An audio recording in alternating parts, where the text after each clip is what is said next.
He made no. me Oh gosh, we actually went live while we were laughing. So Yeah, but that's good, I think. I guess we're on. Let me put the banners on. You are watching live from Odesa, Ukraine, with our wonderful author. Whoops! I had my other website up. Oleg Veretskiy, or Veretskaya, is it? How do you pronounce your name? Are you there? Yeah, we are. Okay. I was just hoping I pronounced your name correctly. Your name. Really? For me, it's okay, shorter version. He has only one Oleg, so it's quite easy, I think. Okay. So. And Tatiana is doing some interpreting for us to smooth the process, but I'm Charlotte Pierce. I run Pierce Press, and Oleg is my latest author, and I was telling him the other day that, like, I have so many other projects, but this is the only one I feel like I want to work on. So it's called Tales of the Wandering Mists. It's the first book in his trilogy. I'm calling it Magical Realism. And it's he'll tell you a little bit more about the book and his writing journey. You want to introduce yourself now, Oleg? Розкажи. Давай, ти починай розповідати, як ти почав писати, трохи про себе. Починай. Добре. Ще раз, мене звати Олег Верецький, я народився в Одесі, тут провів все своє життя. Hi to everyone. So my name is Oleg Veretskiy, and I was born in Odessa and spent almost all my life here. Писати я почав дуже рано. Це дуже така цікава історія. I started to write quite early. It's quite interesting story. Спочатку я попросив мого батька навчити мене читати, тому що у моїх батьків ніколи не було якогось часу для того, щоб читати мені казки. First, I asked my father to teach me reading because my parents didn't have enough time to read me fairy tales. І тоді я вирішив взяти справу в свої руки. Я підійшов до батька і попросив його навчити мене читати. So I decided to manage by myself, and I asked my father to teach me to read. Мені тоді було 4 роки. I was about 4 years old at that time. І тоді батько мені намалював своїми руками абетку, і я почав читати. So my father drew me alphabet, and I started to read. Потім, коли я почав читати сам казки, батько в мене запитав, чи подобається мені це. Then when I started to read fairy tales by myself, so my father asked me whether I liked it. Я сказав, що не дуже, бо мені не подобаються деякі елементи сюжету, або мені не подобається кінцівка цієї історії. І тоді батько вирішив пожартувати і каже: "Ну, не подобається, напиши сам." So when my father asked whether I loved what I had read, so I said not so. Somewhere plot is not like the way I assumed. Somewhere I didn't like the main hero. Somewhere I didn't like how the end is written. So, and my father just joked with me and said, "Oh, but you can write by yourself." А зі мною так шуткувати не можна. Я просто сказав: "Ну, ти навчи мене писати, і я сам напишу." So, but it was so my father joked, but it was not exactly the way to talk to me. And I said to my father, "Okay, so teach me to write, and I will write by myself." І тоді я почав писати свої перші історії. So, and at that time, I started to write my first stories. Батько цьому дуже радів, а мама не дуже. Тому So my father was very happy about that, but my mother was not. Тому що я брав один зошит. I'm sorry, you were age 4 or 5, right? А скільки лет було? Це було, ну, мабуть, десь на початку школи. Тоді, коли мої однокласники вчилися 6-7. читати. Ну, це десь 6-7 років. It's about 6-7 years old.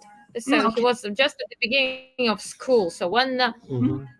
other children of his age just started to read or to write, so he was Я почав writing вже his писати stories. свої історії, да.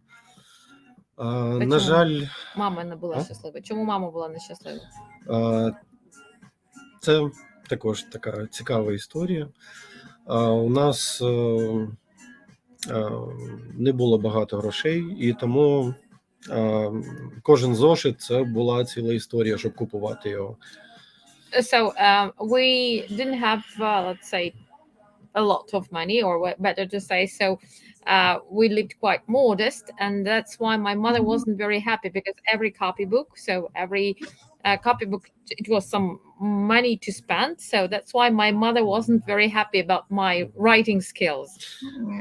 Я з самого початку хотів бачити це не просто як історії, я їх оформляв як книжки. Я писав, яке видавництво, якого року, який тираж. Я собі повністю оформляв цю книжку. So so the first З I ілюстраціями. just didn't want to just write the story, so I was writing it like a book. So I made like the year of publishing, so the drawings, the illustrations, so Yeah. how many books should be published. Мгм. So that's why a lot of space needed.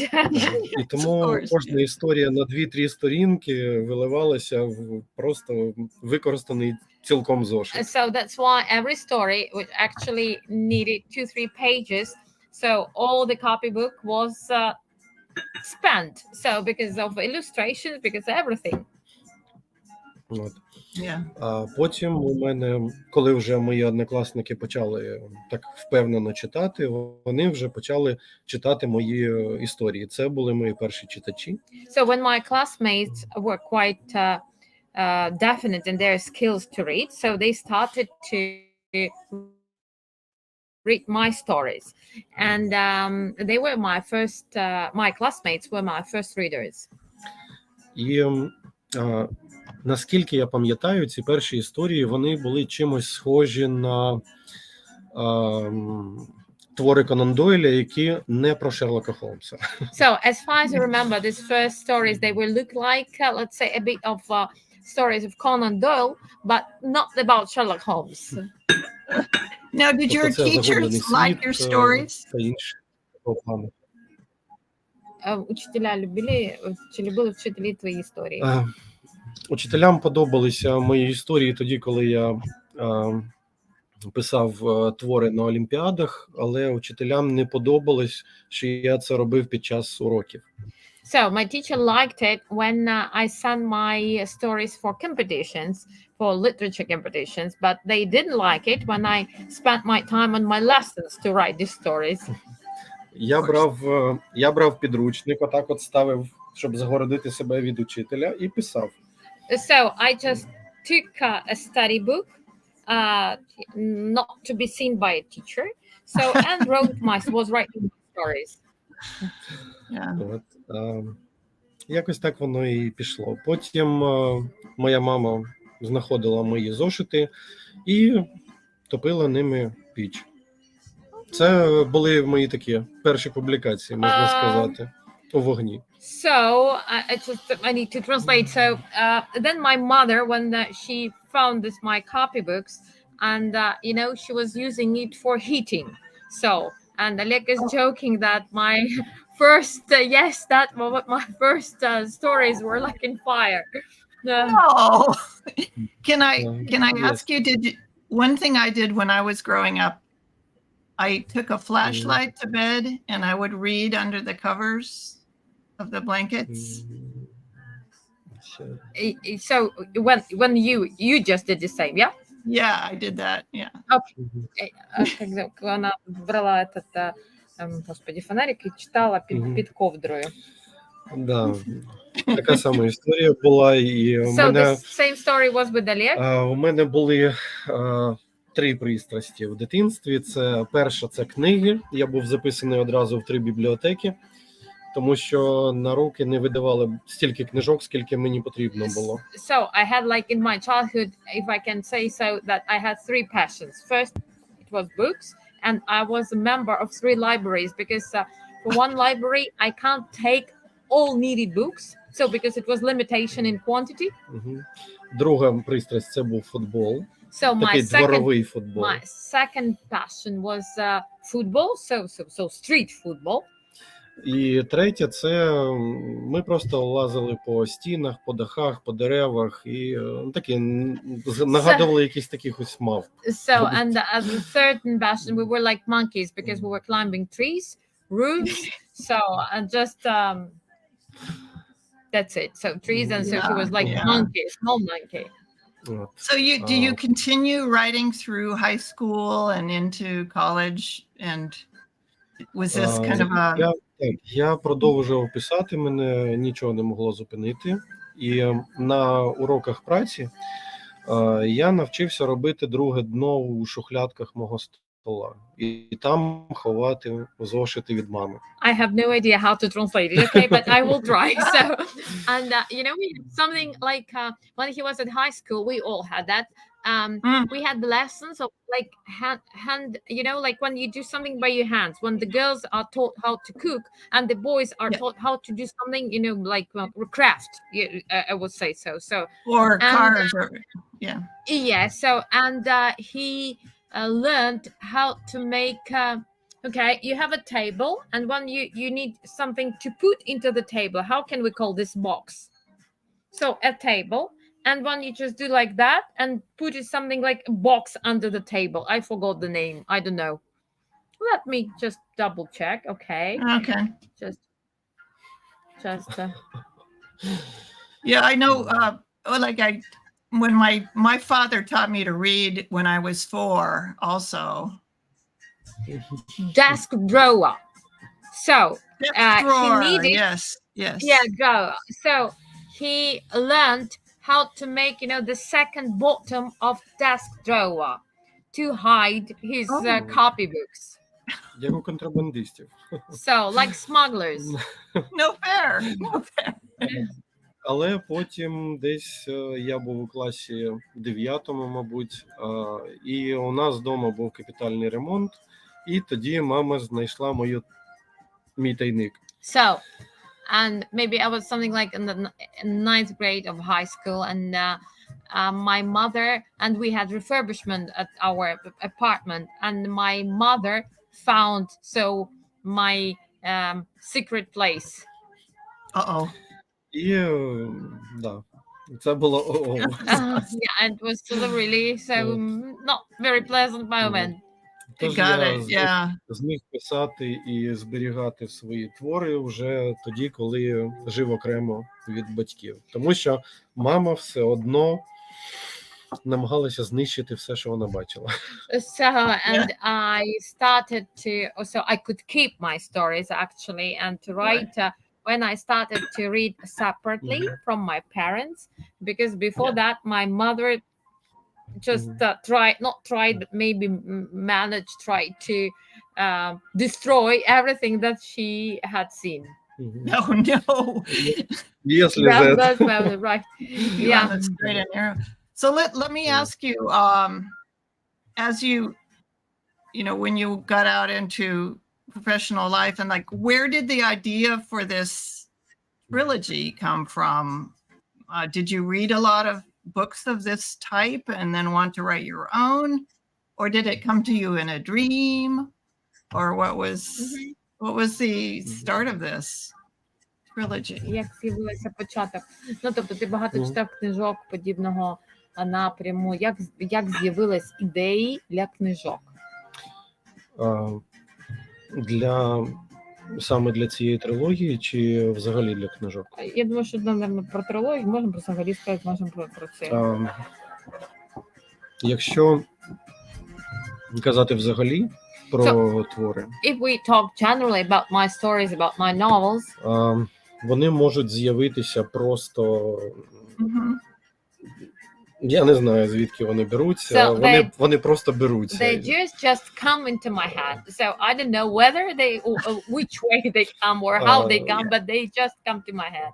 Наприклад, одна з них у мене з'явилася тоді, коли ми просто їхали ночною трасою, і я просто побачив якийсь такий темний силует біля дороги, і у мене одразу виник такий образ, і про це я написав оповідання, воно колись там в Фейсбуці було. Це була така історія в дусі Девіда Лінча. So once we were driving late, and when we were driving, I've just seen the shadow, and I had just some idea in my head, just came to my head, and I wrote a story. It was on Facebook, and it was something like not looking like, but maybe in like David Lynch would in the way of David Lynch. This is це right. нагадувало просто атмосферу, можливо, ви пам'ятаєте, був такий серіал Twin Peaks. So the same atmosphere, maybe you remember it was series Twin Peaks. Ну, це була така історія на зразок. Oh, yeah. So it was the same story, like, yes, the atmosphere of the story was like in Twin Peaks. Wow. І якщо казати саме про трилогію, Довго, не чула про це багато часу. Якщо говорити про трилогію, вона з'явилася дуже цікаво. Були люди, які читали мої оповідання, які були зовсім іншими, вони зовсім не схожі на цю трилогію. So if we talk about this trilogy, yeah, if we talk about this trilogy, so the idea just came of the book came not unexpectedly, but I didn't write in the same plot or this in the same way before, and just people who were reading my novels before. Вони всі оповідання, твори, все було раніше зовсім інакше. А потім якось мені знайомі сказали, а чому б не спробувати тобі написати якусь казку? Ми просто хочемо побачити, як це буде. So, and before this trilogy. Before this trilogy. Trilogy. Yeah, thank you. So before this trilogy, I was writing and just another novels, so another stories, not another, just with other atmosphere. Maybe this is the right translation. And one of my friends just asked me, let's see whether you can write fairy tale. So let's see whether you can write a novel. So, and he tried to write a novel, a fairy tale. І тоді я просто вирішив піти на такий експеримент, і я почав у Фейсбуці викладати по одній главі. So, and I decided to make an experiment, and I started to publish by one chapter in Facebook. Я написав першу главу і розмістив її в Фейсбуці. Це якраз самий початок історії, коли Ліза знайомиться з Джонатаном і бачить цю музичну шкатулку. So, and I've just I wrote one chapter. I published it in Facebook. It's just the beginning of the story when Lisa got acquainted with Jonathan, and they buy this and they see this music box. І відгуки були такі, що я просто не міг зупинитися і почав писати, викладати це. Написав один розділ, виклав, написав, виклав. І був дуже великий відгук. So, it was the feedbacks, they were so massive and they were so inspiring that I just couldn't stop, and I just was writing one chapter and published. Це було, мабуть, схоже на те, як я читав, як Стівен Кінг публікував «Зелену милю». І це було, мабуть, так само, як книга-серіал. So it wrote and published his Green Mile. So, and by atmosphere, maybe it was something like that. It was like series. So I was writing it and just published. I wrote it and published. And so this це був was такий цікавий досвід. I just wanted to ask you, Was this after the initial, the 2014 invasion of Ukraine? No. Это ж было Before? не после того, как это... Не. No, we are talking about trilogy. We're talking about the trilogy now, the story. Yeah, it was written before. Before, До- okay, yeah. Да, написав Окей. до 24-го. Так, звичайно. Okay. От. І це був досить такий цікавий досвід, тому що коли ти вже публікуєш якийсь розділ, ти вже його не можеш переробити. Тобто у тебе немає уже шляху назад, уже всі мости згоріли. So it was very nice experiment and very nice experience because when you publish something, you can't change it. So, and it was really, I mean, nice. It was nice experience for me. Тобто для мене це була така подорож разом з Лізою. Я не знав, що буде за наступним поворотом. So it was a certain kind of travel or trip with me together with Lisa because I didn't know what will be in next corner. Тож для мене це була Lisa така is the character in the book, right? The main character. Це головна героїня. Так, це головна героїня, це маленька дівчинка. She's a little girl. Чому я саме зупинився на такій героїні? Тому що діти – це такі цікаві істоти, які вони майже не роздумують, коли там треба комусь допомогти, прийняти якесь рішення. So why I decided to stop on with Lisa, or because children, they are such creatures who don't think too long when they need to help someone or they need to make a decision. Вони або хочуть допомагати, або не хочуть. So they just want help or don't want to help. І до того ж, очима дитини можна показати цей світ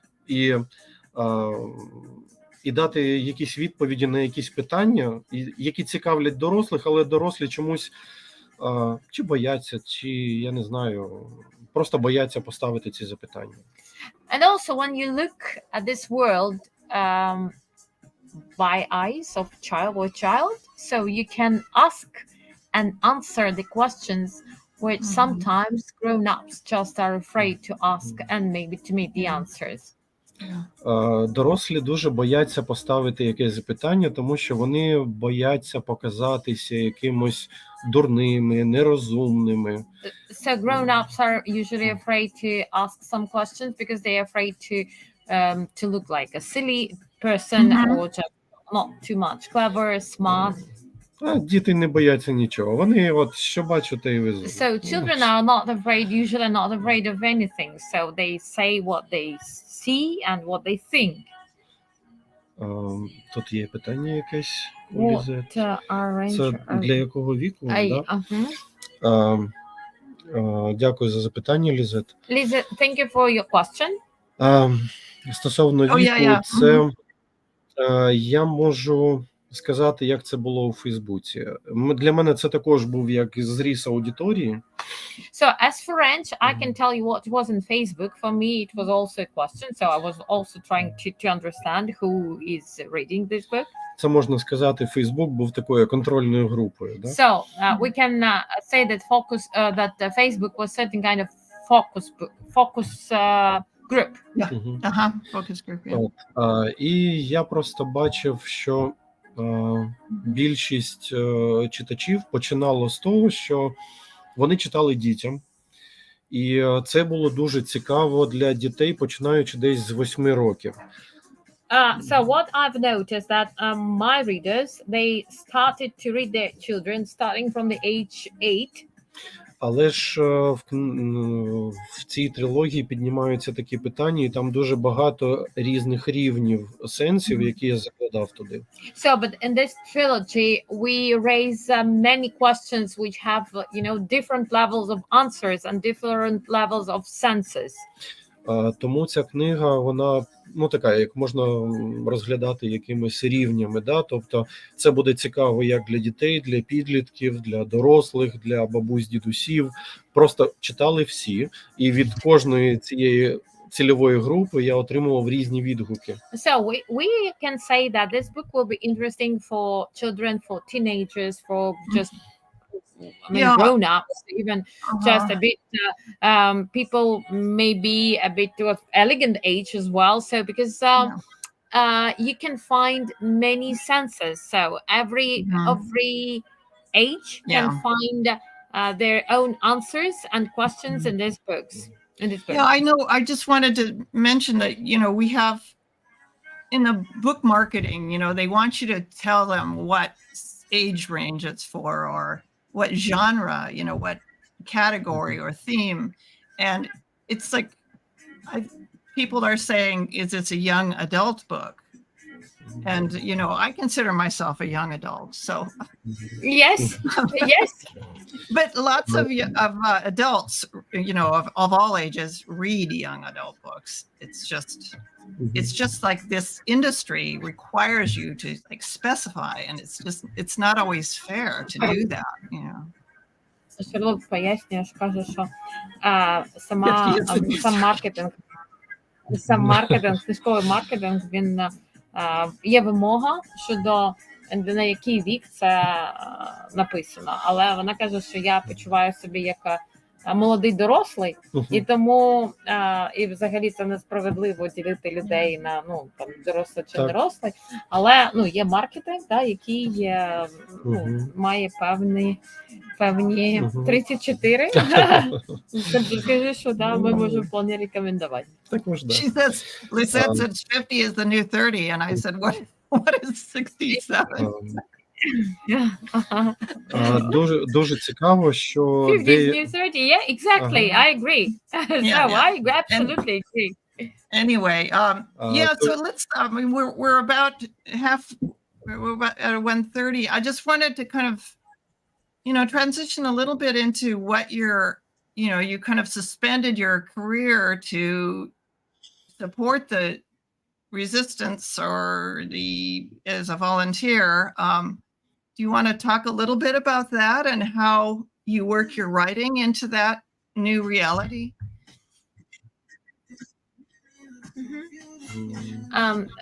Шерл каже, що треба розповісти, як ти пожертвував свою... тобто вона запитує, я тобі кажу, що треба розповісти про як ти пожертвував своєю кар'єрою письменника заради волонтерства, і як твої письменницькі реалії змінились з тим, що в нас війна. Це дуже хороше питання, тому що... That's very good question. Тому що до війни у мене було дуже великий такий спектр занять. Це була і письменницька діяльність, це був літературний клуб, який я заснував тут в Одесі. Це були курси навчання для ріелторів, це була ріелторська діяльність. So, good question, because before war, I had quite wide range of activities. So I was writing, I had a literature club, which I organized by myself. So as well, I had courses for real estate agents. I was dealing with real estate by myself. І потім, коли перша книга була видана, і у мене була презентація на радіо, на нашому одеському радіо була презентація ще однієї книги, пов'язаної з ріелторською діяльністю. So, and when the first book was published, and then I had like launch in our local radio station for my second book, but it was more, dedicated to real estate agents, so it was written for them. І в березні чи квітні мали вийти ще дві книги, але in March, just March, April, we plan to publish 2 more books. Але ж в лютому почалася повномасштабна війна, і все змінилось буквально так. So, and then in February, as you know, 24th of February, the full-scale invasion started, and everything changed in 1 second. Просто в один день ми зрозуміли, що нашої реальності просто вже немає. Just in one day, we understood that we do not have our reality no more. нерухомість ніхто не продає, не купує. Real estate business stopped because nobody sells it, nobody buys it. Більшість людей поїхала за кордон, точніше, така прям направилась за кордон, тому So що a lot of people were coming abroad. So коли почалися обстріли, вибухи, So when, це був великий поток людей. when explosion started, so it was a lot of people who had only one idea, so to leave the country. І одразу в перші дні війни було дуже багато чуток, що Одесу здадуть, і в цей час вся Одеса вийшла для того, щоб крутити коктейлі Молотова, набирати пісок в мішки, робити барикади. So, and it was like, I would say from my side that it was informational attack, but it was like gossips that Odessa will be surrendered. And people, Odessites, so they started to prepare Molotov cocktails. So it was our like main activity for that time. And to build barricades and to fill bags with sand. So from my side, I can add only that at that moment, I started to believe that Ukrainians really, dig Black Sea, because we digged really a lot of sand and filled a lot of bags. So with this sand. I remember seeing those pictures of people, coming together to build those Molotov cocktails. And it just like gave me goosebumps, just... I knew it wasn't going to be easy for the Russians. Yeah.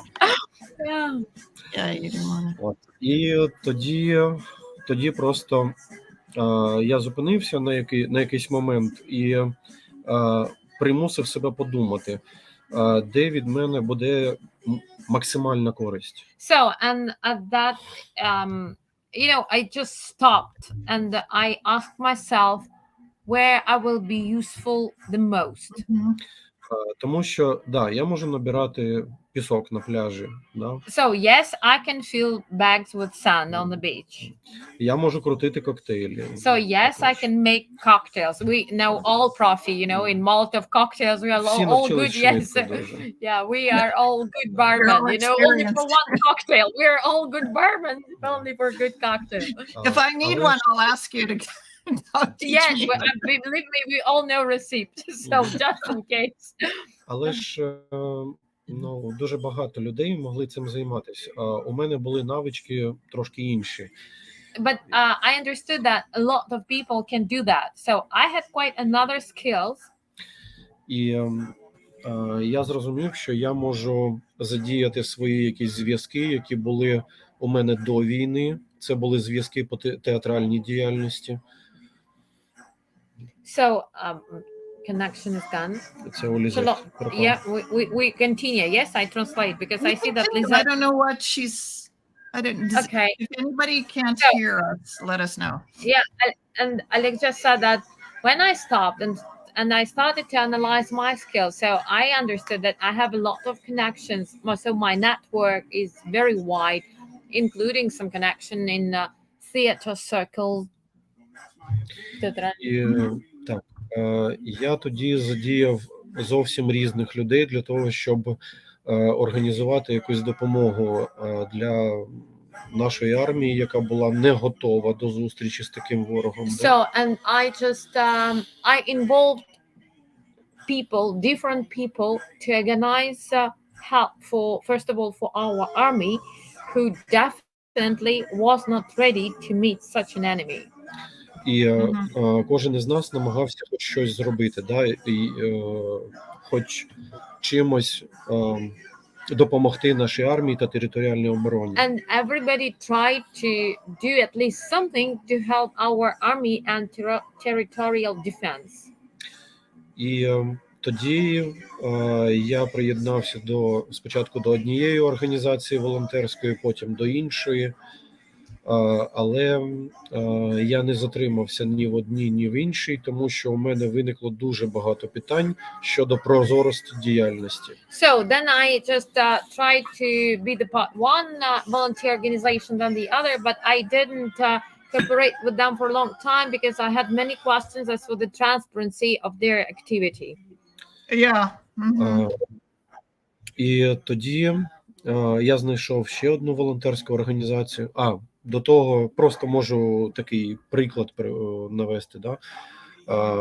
Один друг мене запросив, каже, треба допомога розгрузити машину, яка прийшла з гуманітарною допомогою. So just before that, I can show you one example. One friend invited me and said, so we need your help because one huge truck with humanitarian aid came, so we need just your help to unload this truck. І тоді, коли під'їхала машина, нас було багато, нас було десь, мабуть, 20 таких міцних хлопців. When the truck came, so there were quite a number of people. We were about 20 quite strong men. Ми очікували, що зараз у нас буде кілька годин такого напруженої такої роботи. So we expected that we had a couple of hours of quite hard work.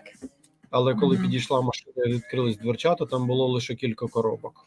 So, but when the truck came and doors opened, so it was only a few boxes there. І коли я запитав, де інше, водій сказав, ви ж все розумієте. And when I asked where is the other part of cargo, let's say, the driver answered, you should understand everything. А я не хотів це розуміти, не хотів і не розумів. And I didn't want to understand that. I don't understand that, and I'm not going to understand that. І тоді я знайшов одну волонтерську організацію, діяльність якої у мене не було питань. І тому я приєднався до неї. Це була волонтерська організація «Мрія вільних людей». So, and I found a volunteer organization where I didn't have any questions. The name was Dream of «Мрія вільних людей». Dream of Free People. І там ця волонтерська організація допомагала і військовим, і цивільним, які як біженці виїжджали з міст, які бомбардувалися тоді. And that organization, they help our combat guys as well. They have civilians who were refugees, so who were living their cities, towns, villages, which were heavily bombed. І тоді я знайомився з різними людьми, слухав їх історії, намагався допомогти по максимуму. So I got acquainted with many people and I listened to their stories and I tried to help as much as I can. Yeah. Я зараз дивлюсь на ці фотографії, у мене ж ком. Yeah, these are some from Mykolaiv, right? Or Yeah, and now I watch these photos and I can hardly stop my tears because it's just very difficult to watch. So yeah, I'm sorry. Я просто це все пам'ятаю. I remember this quite well. Я так пам'ятаю, це кожен цей кадр, немов це було вчора. I remember every photo like it was made yesterday. It's just I have to say, yeah. Шарлот, можна Previous photo. там, де п'ятиповерхівка? Where's the five stores building? 5-story building? Yeah. I don't know. Is it further on here? Ні, назад. A previous one. Yeah, I think yes, this one. Це можна і це також. Oh, we can use this photo as well.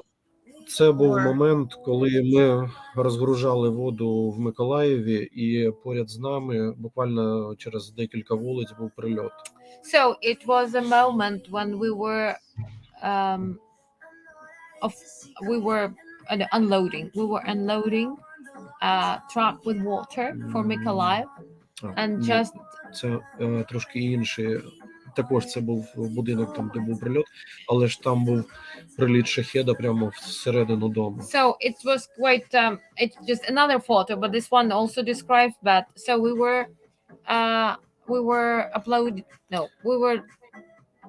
giving water to people in Mykolaiv from truck, and just a few streets from us, Shahid came into the building. В п'ятиповерхівку, і від удару п'ятий поверх склався аж до першого. And the heat was so powerful that the fifth floor and the fourth floor, and the first floor, just До речі, ось оце pressed фото together. це самий перший прильот в Миколаїв. So this photo, that's the very first hit of Mykolaiv. Yeah. Оце. Well, This one. I mean, one thing that people are asking me is, will Oleg write a story of his experience, a nonfiction war diary or whatever you call it, memoir? Is that something that you want to do, or is it too hard? Не пишеш мемуари про війну? Це дуже я- важко тобі зробити.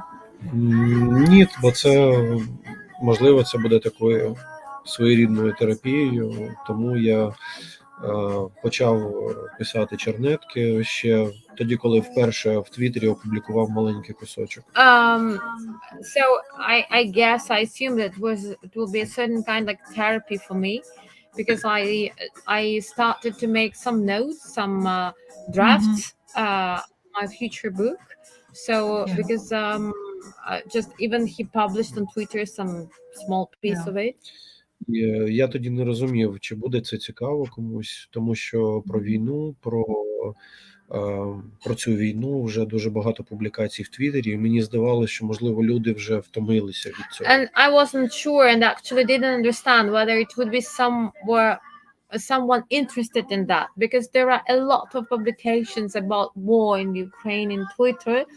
So, and just I was not sure. І тоді I я think you опублікував find- маленький кусочок. You find Тоді я опублікував кусочок, і був, дуже багато людей хотіли читати далі. So, and I just published a very small piece of story, and there were a lot of people who wanted to read more about that. yeah.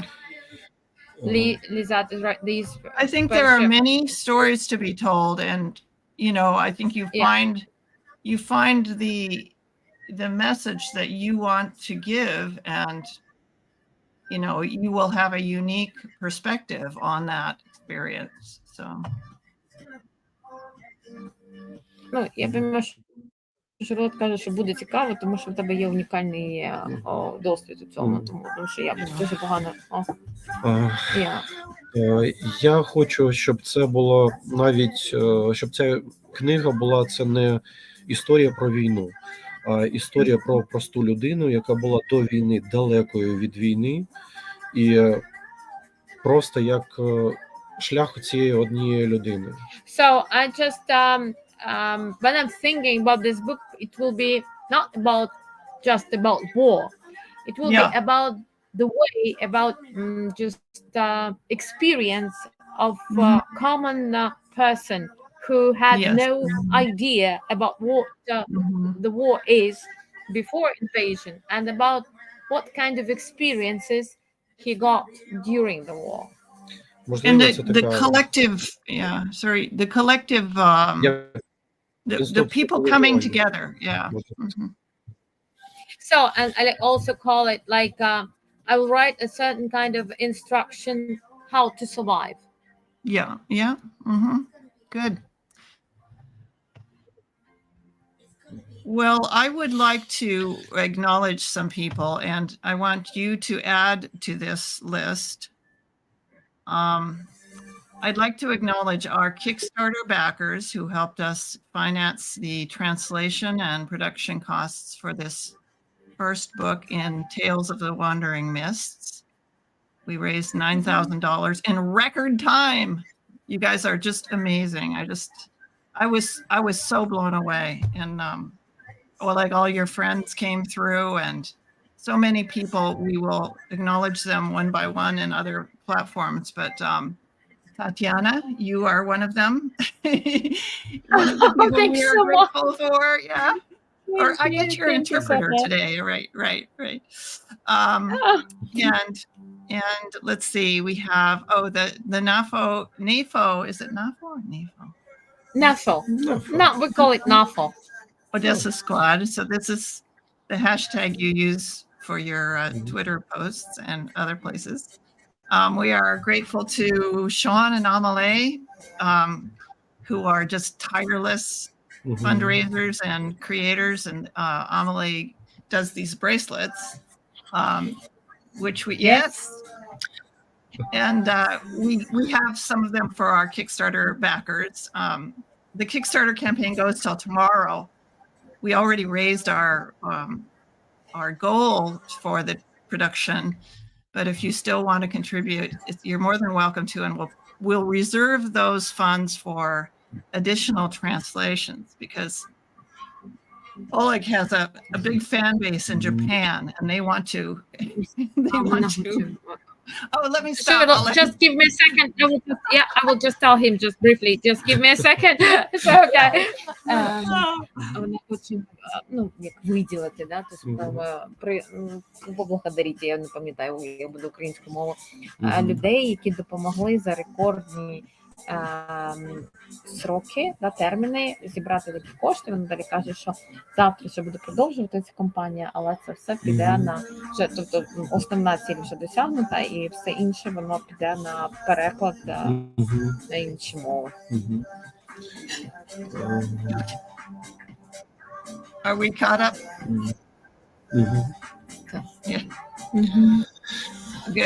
Good. And then so Marina Peleni is our translator. She's just coming back from her wedding, and she's back on the job. But we really are grateful to Daria Zorka is the one that found Marina for us. And Daria is the translator for the 20 Days in Mariupol documentary, which is just coming out now. Дуже цікаво було читати переклад Маріни. It was very interesting for me to read translation of Marina's translation. Незважаючи на те, що я вже забувся англійську. Despite that I forgot, and from me he's lying, that I forgot my English. Yeah. He is lying so bad. Yeah. Коли я читаю переклад Маріни, це просто книга відкривається ще додатковим якимось рівнем. When I read Marina's translation, I can see just some like additional levels, it was nice word here, additional grades, no, just levels. Okay, so just from he can see his book from quite another side. І, до речі, ця англійська версія буде більш повною, ніж та, що була видана тут. Вона без скорочень. And by the way, English version will be more full because it will be published without cuts. Without cuts. Yes, uncut. So uncut. You see him in English. Yeah. So he's helping me. Yeah. Well, it's, this is the first translation I've done in my publishing, and it's such an art to do. You have to be almost, at least on the mental wavelengths of the writer. So the connection is so poor. Oh, I'm sorry. Yeah, the translation is the artist. So no. You cannot hear? Yeah, we are here, but we missed absolutely. You lost comment because we couldn't hear it. Okay, you started. I heard only that you said that this is your first experience with translation, and that's it. What we heard. Okay, and what I've realized is, watching you go back and forth with Marina is what an art form it is to be a translator. It's you have to be in the mental wavelengths of the writer as well. Exactly. Це був її перший опит з видавництвом, тому коли вона бачить, як Марина, як ви співпрацюєте, тобто це дуже тяжка праця, тому що перекладач повинен бути абсолютно на одній хвилі з автором.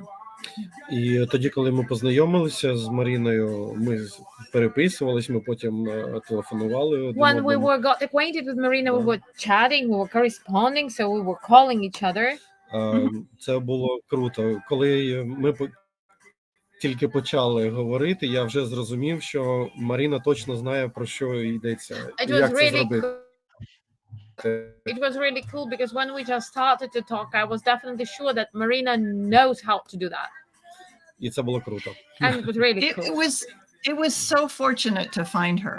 I feel so grateful, you know, it's because it could go terribly wrong if you find the wrong person. Yeah. Шарлотта дуже задоволена, відчуває дуже вдячна Марині, тому що якщо, не дай Боже, не знайдеш на ту людину, то вона піде, все піде шкереберть. Так і є.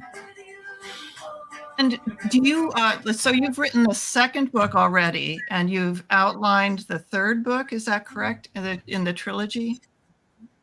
В трилогії є друга книга, ти вже оголосив, що буде і третя книга. Так, другу ти пишеш, чи як треба зробити? Вона була, ця трилогія була задумана одразу як трилогія. So this trilogy was, I had an idea about trilogy at once.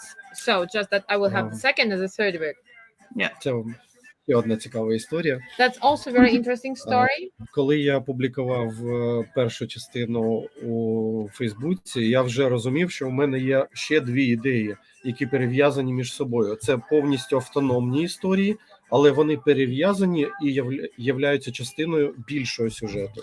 So when I just first published the first like the first part, I understood that I had ideas for the second and for the third, that it will be like two separate stories, but they are connected between each other, and it will come to a bigger plot. I don't know how to say that. They are all connected and has some, again, more wide plot.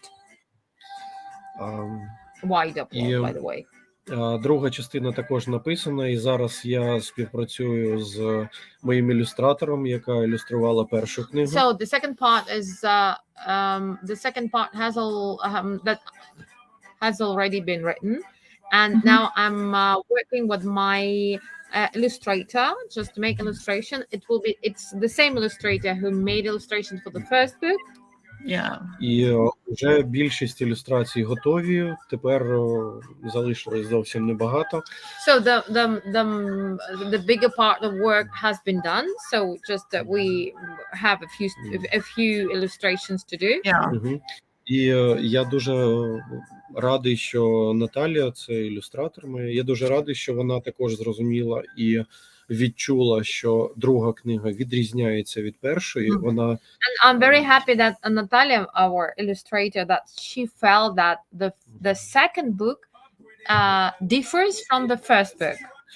І вона навіть по тексту вона трошки складніша, вона об'ємніша ніж перша. So if we just compare it, so even with just on the level of text, it's more not difficult, but it's more difficult, and it has більше об'єму.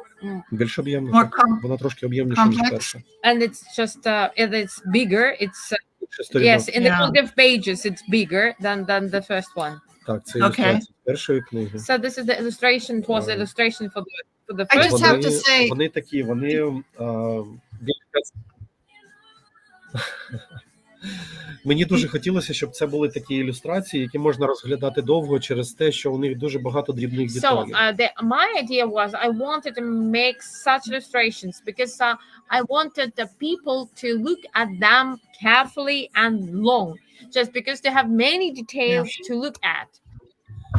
От. А в другій книзі вже ілюстрації трохи складніші, ніж ці. Вони навіть виглядають трошки інакше. In the second book, we will have like more difficult illustration. I don't know how, it's not even, it's difficult. So just maybe people will spend more time to look at them, even again, more time. It's like there's a whole world in these illustrations. I'm just blown away by Целый мир в этих иллюстрациях. How they relate to the book, and you know, they're just amazing. No, от Шарлотті дуже подобається. So let me just ось ця, до речі, тільки що була ілюстрація. So the last illustration that you have showed. Це була картина, яка також мені приснилась. Оця. Yes, this picture. So I had it in my dream. I had it in my Це dream. був такий сон, який, від якого ніяк не можеш прокинутись. So it was a certain kind of a dream when you can't be awakened. І саме Or can't awake. ця сцена для мене була таким, як зануренням у сюжет ще більше, ніж всі інші частини. So just particularly this part or саме ця сцена була was Ну, таким найбільшим зануренням в сюжет. so I came I came into the plot with, you know, like with more details, with more, just with a very little detail. Відчуття ті, вони прям шкірою відчувалися. So I just felt with my fingers, I felt the feelings with the tips of my fingers. Yeah. Так, цікава сцена. I mean, So, they're I think- amazing. They're just amazing. До речі, перша книга, ну так, я зразу скажу, да, такий невеличкий спойлер. Перша книга складається та, що буде видана, да, вона складається саме з першої книги і однієї додаткової історії, яка являється переходом, якби передмовою до другої книги. So the first book will consist of the book itself, yes, and plus one chapter from the second book, which gives just the launch of the second book. І друга книга буде так само виглядати. Там, тобто, буде саме друга книга і плюс ще одна So історія. the second book will have the same, like it will be second book itself plus one story, which launched the third book. До речі, це історія, так, знов таки спойлер, це буде про тих самих дельфінів, які читачам вони більше за все в чомусь So подобаються. just a small spoiler. So the story will be about dolphins, which our readers like the most. Oh, dolphins are always a big popular. Я дуже люблю цю animal. сцену. Це одна з моїх найулюбленіших That's сцен. one of my favorite Сцен. parts. I don't know parts. One of my favorite. I don't know Так і this є one. сцен. No, Characters, animals. Yeah. scenes. No, one of my favorite scenes. Yeah, Yeah. I want to double check. Well, before we go, why don't you tell us, Oleg, is there anything you would like to add, or anyone else? I mean, there's so many people that we are grateful to, but maybe you would like to mention some people. Попрощаємося, просто щось хочете сказати, тому що ми вдячні дуже великій кількості людей. Мгм. Можете щось для під себе хочете додати? Так, друзі, по-перше, я хочу сказати велике спасибі кожному, хто підтримує нас. Friends, first, I would like to say my thank you, that we are very grateful. We say, if it's direct translation, our like big thank you to all the people who support us. What is І, the Ukrainian word? і я кажу, так, дякую, Дякую. дякую всім Дякую. вам. Да. І, на жаль, я просто не встигаю кожному з вас дати відповідь у Твіттері, кожному з вас потиснути руку, але ж And мене не вистачає на всіх. I should say I'm sorry, and unfortunately, I can't reply to all the comments that Yes. I have in my Twitter. And just be sure that I want to shake. I shake a hand of every person Mhm. who I know. writes to me. Я дуже вдячний кожному, хто підтримує будь-яким способом Україну зараз. I'm very grateful to everybody who supports in any way Ukraine at these hard times. І я дуже дякую кожному із вас, хто любить книжки, читає книжки. І в цьому проєкті ми поєднаємо і любов до книжок, до творчості, і допомогу Україні. І це дуже круто. Шарлот, я дуже дякую вам за цей проєкт. So I'm very grateful to people who love books and read books. Yeah. And in this project, we will unite people. We will unite two aims. You can help Ukraine, and you can read a book. And Charlotte, we are very grateful. He is grateful, and me grateful as well. So that you decided to take this project, and that we are proceeding in it. It's a tremendous honor developing. for me. It's the best thing I've ever done in my publishing каже, що career. це велике Yeah. це фантастично для неї. Це саме круте, що вона робила в своєму Дякую. видавницькому Дякую. бізнесі. Дуже дякую. Thank you. Thank you. Yeah. Big Thanks. thank you. And Thank you. let me just say, I think we should do this again because there's more to talk about. And I think we would like to include some people who couldn't be here today, Teresa and Sean and Yeah. many Yeah. others. So Я then, думаю, що нам thanks. треба зробити це знову, тому що не було багато людей, які не змогли прийти, і Мгм. тому And we appreciate Я бачу ще the, коментарі. thank you so much. I was worrying for my translation. I'm sorry I didn't sleep night well, and I was translating. I understand there was a little Sorry for that. interruption. So, but I You had a hope little that interruption in your bedtime session, right? You had a Yeah. little interruption in the night. Yes, that's true. Yes. Yeah. And thanks to all the people listening. We really appreciate you tuning in. There will be a replay on all the destinations that we went live to, and we will be distributing it to podcast applications as well. So anywhere you get a podcast, you can listen to this discussion. thank you guys. Thank you so much. Thank Carry you so on. much. To be continued. Thank To be continued.